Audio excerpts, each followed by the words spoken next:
إن الحمد لله نحمده ونستعينه ونستغفره ونعوذ بالله من شرور أنفسنا ومن سيئات أعمالنا من يهده الله فلا مضل له ومن يضلل فلا هادي له وأشهد أن لا إله إلا الله وحده لا شريك له وأشهد أن محمدا عبده ورسوله قال الله تعالى في كتابه الكريم يا أيها الذين آمنوا اتقوا الله حق تقاته ولا تموتن إلا وأنتم مسلمون وقال تعالى يا أيها الناس اتقوا ربكم الذي خلقكم من نفس واحدة وخلق منها زوجها وبث منهما رجالا كثيرا ونساء واتقوا الله الذي تساءلون به والأرحم إن الله كان عليكم رقيبا وقال تعالى يا أيها الذين آمنوا اتقوا الله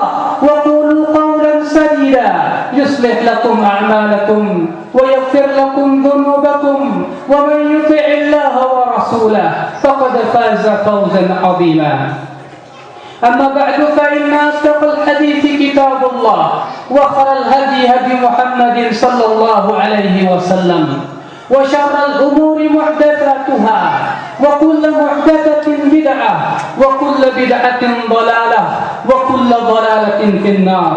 Umat Islam, bulan Ramadan telah berlalu meninggalkan kita, memberikan kesan yang indah dalam kalbu yang bercahaya dengan keimanan kepada Allah Rabbul Alamin. Kalbu yang merasakan kenikmatan ketika bermunajat dengan Rabbnya, kalbu yang merasakan kebahagiaan ketika dapat melaksanakan perintah Allah dan menjauhkan larangannya. Ya, bulan Ramadan memang tak akan mungkin terlupakan ya akhal Islam. Hari-harinya kita lalui dengan berpuasa menahan lapar dan dahaga. Malam-malamnya kita lalui dengan membaca Al-Quran dan berdiri salat bermunajat kepada Sang Pencipta. Berapa banyak mata berlinang mengakui segala dosa, berapa banyak doa terpanjat memohon kebebasan dari api neraka. Tiada kebahagiaan yang paling indah akal Islam tatkala seorang hamba bersimpuh di hadapan Ar-Rahman. Di sanalah hakikat kebahagiaan yang tak akan pernah pudar. Di sanalah kaum muslimin hendaknya berlomba-lomba. Umat Islam, di hari ini kaum muslimin di seluruh dunia merayakan Idul Fitr, hari yang Allah telah syariatkan untuk umat Islam sebagai hari raya. Lisan mereka diperintahkan berucap, mengagungkan dan membesarkan Allah Rabbul Alamin, seraya berkata Allahu Akbar, Allahu Akbar, La ilaha illallah, Wallahu Akbar, Allahu Akbar, walillahil hamd. Merealisasikan perintah Allah Rabbul Alamin, walitukmilul iddah walitukabbirullaha ala ma hadakum wa la'allakum tashkurun. Dan hendaklah kamu mencukupkan bilangannya, dan hendaklah kamu mengagungkan Allah atas petunjuknya yang Allah berikan kepada kamu supaya kamu menjadi orang yang bersyukur. Umat Islam, dalam kesempatan yang berbahagia ini, khatib ingin berbicara tentang kalimat takbir Allahu Akbar yang sering kita ucapkan, dalam salat kita, bahkan dikumandangkan dalam adzan yang dilantunkan memanggil manusia untuk bermunajat kepada Allah Rabbul Alamin. Umat Islam, kalimat takbir Allahu Akbar adalah kalimat yang mengungkapkan tentang bahwasanya Allah adalah maha besar zatnya, maha besar kerajaannya. Kebesaran Allah tidak dapat diungkapkan dengan kata-kata ya umat Islam, tidak pula dapat diliputi oleh pikiran kita. Cobalah kita renungkan bagaimana besarnya Allah Rabbul Alamin. Tentunya kita tidak mungkin memikirkan bagaimana hakikat zat Allah, akan tetapi dengan cara melihat bagaimana makhluk Allah yang amat besar, akan tampak kepada kita kekuasaan Allah yang maha besar lagi maha mulia. Tahukah antum ya akhal Islam bagaimana besarnya arasy Allah? Disebutkan dalam hadis yang sahih yang disahihkan oleh Syekh Al-Albani rahimahullah. Rasulullah sallallahu alaihi wasallam bersabda, "Mas-samawati sab'u fil kursi illa ka halqatin mulqatin bi ardi falatin wa fadlul 'arsy 'ala al-kursi ka fadli tilkal falati 'ala tilkal halaqah." Kata Rasulullah, tidaklah 7 langit dibandingkan kursi Allah kecuali seperti cincin yang dilemparkan di tanah lapang, dan besarnya arash dibandingkan kursi Allah adalah seperti tanah lapang dibandingkan dengan cincin itu. Subhanallah, maha besar Allah. Bagaimana kebesaran arash Allah ya akhal Islam. Arash Allah dipikul oleh 8 malaikat. Arash Allah dipikul oleh malaikat-malaikat yang sangat besar. Tahukah engkau wahai saudaraku, bagaimana kebesaran dan bagaimana besarnya para malaikat pemikul arash? Disebutkan dalam hadis yang dikeluarkan oleh Imam Abu Dawud dan disahihkan oleh Syekh Al-Albani rahimahullah. Rasulullah sallallahu alaihi wasallam bersabda, "Udina li an uhadditha an malakin min malaikatillah min hamalatil arash. Ma baina syahmati udhunihi ila atiqihi masiratu 700 sanah." Kata Rasulullah, aku diizinkan untuk menceritakan tentang salah satu malaikat Allah pemikul arash, yaitu antara daging telinganya sampai dengan pundaknya sejauh 700 tahun perjalanan. Bagaimana besarnya malaikat pemikul arash ya umat Islam. Apabila itu malaikatnya yang merupakan makhluk Allah, dan apabila itu arash Allah yang sangat besar, bagaimana pula kebesaran Allah Rabbul Alamin.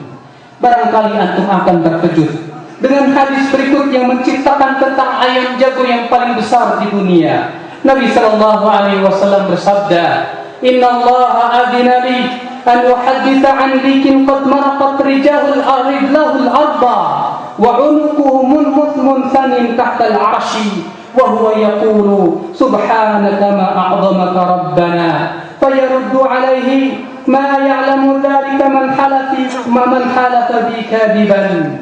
Sesungguhnya kata Rasulullah, Allah mengizinkan aku untuk menceritakan tentang seekor ayam jantan yang kedua kakinya menembus bumi dan lehernya merunduk di bawah arsy, serasa seraya berkata, "Maha suci engkau ya Allah, betapa besarnya engkau ya Rabbal Alamin." Subhanallah ya akhal Islam.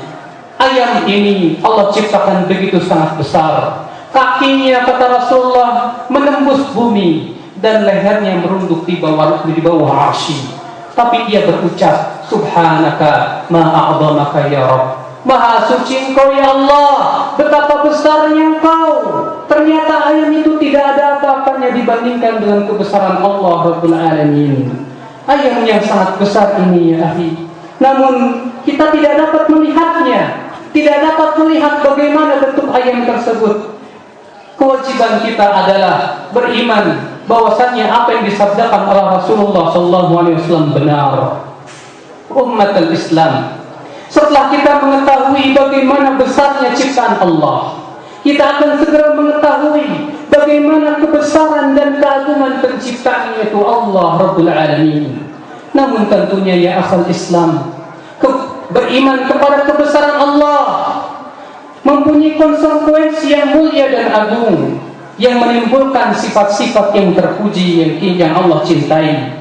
Di antaranya ya akhal Islam, yang pertama adalah rasa takut kepada Allah. Ingatlah ya umat Islam, Allah yang maha besar mampu mengadab hambanya dengan adab yang kuat. Kebesaran Allah berkonsekuensi kepada sifat kekuatan yang luar biasa. Maka seorang hamba yang beriman kepada Allah yang maha besar akan senantiasa takut kepada Allah, dan rasa takut ini mencegahnya untuk berbuat maksiat dan meninggalkan semua larangan Allah Subhanahu wa taala.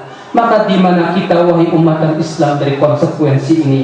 Telah redupkah pengagungan dan keagungan Allah di hati kita, sehingga di antara kita tidak lagi merasa takut untuk berbuat maksiat?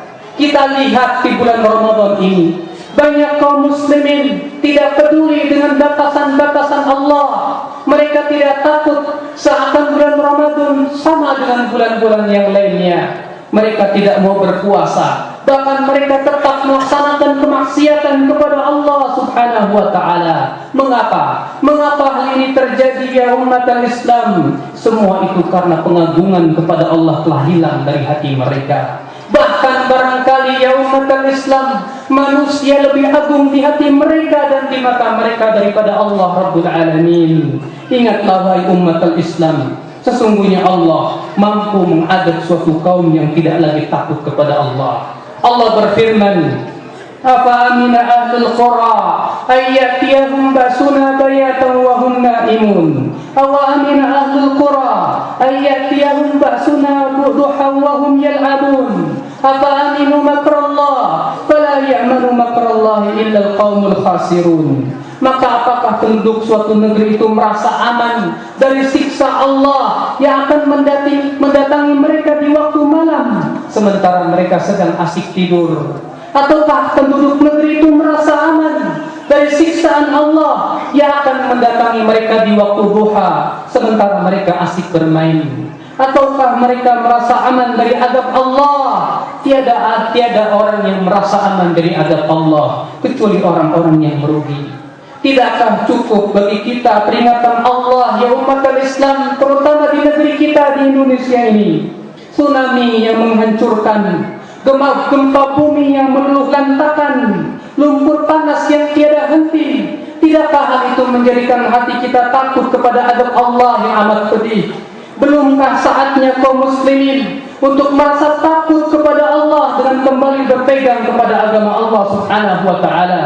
Allah berfirman, "Alam ya'ni lil ladzina amanu an takhsha'a qulubuhum li dzikrillah wa ma nazala minal haqq wa la yakunu kal ladzina utul kitaba min qablu faqala 'alaihimul amadu faqasat qulubuhum wa katsirun minhum fasiqun."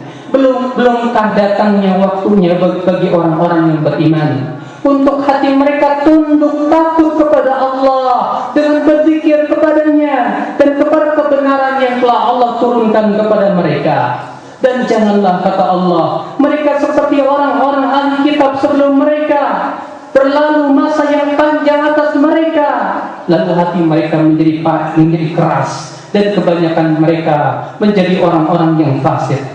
Wahai umat Islam, konsekuensi yang kedua mengimani kebesaran Allah adalah ketundukan dan ketawaduan. Betapa besarnya manusia, sebesar apapun manusia, setinggi apapun kedudukan mereka, ia tidak lebih besar dari gunung atau makhluk besar lain di dunia. Bila dunia ini amat kecil di mata Allah, bagaimana kita manusia? Maka tidak ada manfaatnya kita menyombongkan kebesaran nama dan kedudukan, karena semua itu tidak bernilai di sisi Allah. Wahai umat Islam, hanya ketakwaan yang berarti dalam kehidupan hamba, dan yang paling mulia di hadapannya adalah yang paling bertakwa kepada Allah. Ketundukan adalah konsekuensi iman kepada kebesaran Allah, ketundukan yang disertai kehinaan diri di hadapan kebesaran Sang Maha Pencipta, menghilangkan kabut kesombongan dan kecongkakan, dan menimbulkan kekhusyuan tatkala bermunajat kepada Allah Subhanahu wa taala. Umat Islam, di antara konsekuensi daripada bertakbir umat Islam yaitu bersenantiasa bertasbih memuji Allah Subhanahu wa taala, seperti ayam jantan yang merundukkan kepalanya di bawah arasy. Ia mengetahui betapa besarnya Rabb yang telah menciptakannya, seperti para malaikat pemikul arasy yang sangat besar badannya. Mereka sebagaimana Allah firmankan, alladzina yahmiluna al-arsya wa man hawlahu yusabbihuna bihamdi rabbihim wa yu'minuna bih wa yastaghfiruna lilladzina amanu rabbana wasi'at kulla syai'in rahmatan wa ilma faghfir lilladzina tabu wattaba'u sabilaka wa qihim adzabal jahim. Dan para malaikat yang memikul arasy dan para malaikat yang ada di sekitar arasy senantiasa bertasbih memuji Rabb-Nya dan beriman kepadanya, serta memohonkan ampunan kepada orang beriman seraya berkata, wahai Rabb kami, rahmat dan ilmu-Mu meluasi segala sesuatu. maka ampunilah orang-orang yang bertaubat dan mengikuti jalanmu, dan peliharalah mereka dari azab neraka jahanam.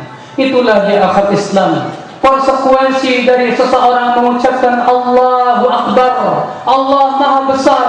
Hendaklah Allah lebih agung dari manusia. Ketika seorang hamba berbuat maksiat, terkadang pintunya lebih dia takutkan daripada Allah. Dia takut apabila pintunya terbuka dan orang melihat dirinya, sehingga akhirnya Allah tidak lebih besar daripada makhluk. Na'udzubillah. Wahai kaum mukminah, sesungguhnya kalian manusia yang Allah ciptakan mempunyai tanggung jawab yang besar di sisi Allah Subhanahu wa taala. Rasulullah telah mengabarkan, wahai kaum mukminat, bahwasanya kalian adalah penduduk neraka yang paling banyak. Rasulullah bersabda, ra'aitun nar fa idza aktsara ahliha nisa.